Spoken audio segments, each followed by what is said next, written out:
WhatsApp everybody, নতুন আর একটি ভিডিওতে সবাইকে স্বাগতম। তোমরা স্ক্রিনে দেখতে পাচ্ছ একটা ফোন খুলতেছেন। তো এই ফোনটা হচ্ছে মিরাজের। মিরাজ কিন্তু একটা দোকানে দিয়েছিল, দোকানে দেওয়ার পরে 2-3 বার চেষ্টা করার পরে কিন্তু ফোনটা ঠিক করতে পারে নাই। ঠিক আছে, তারা বলে দিয়েছে যে আমরা এই ফোনটা ঠিক করতে পারবো না। তো আমরা অন্য জায়গায় নিয়ে গেলাম। জায়গাটা হচ্ছে বিআরএসি ব্যাংকের নিচের তলায়। তো এই জায়গাটাকে আবার টাইগার প্লাস নামেও পরিচিত।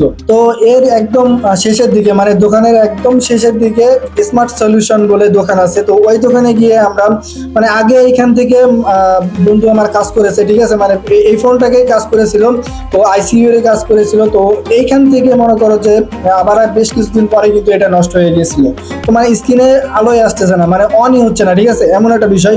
তো অন হওয়ার সাথে সাথে আবার কিন্তু বন্ধ হয়ে যাচ্ছে। মিস্ত্রির কথা হচ্ছে অন হওয়ার সাথে সাথে বন্ধ হয়ে যাচ্ছে।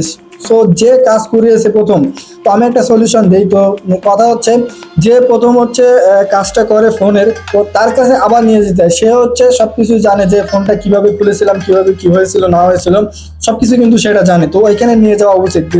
কিন্তু বন্ধু আমার ওটা না করে অন্য জায়গায় দিয়েছে। ঠিক আছে, তো তারপরে আবার সেই জায়গায় আমরা নিয়ে গেলাম। তো এখানে সবকিছু কিন্তু পার্ট টু পার্ট খুলে কিন্তু দেখতেছে। ঠিক আছে, এর মূলত সমস্যা হয়েছে আমাদের আইসিইউতে। ঠিক আছে, তো ওটা দেখা যাক। তো দোকানের থেকে কথা বলে আমরা বেড়ে এসেছি।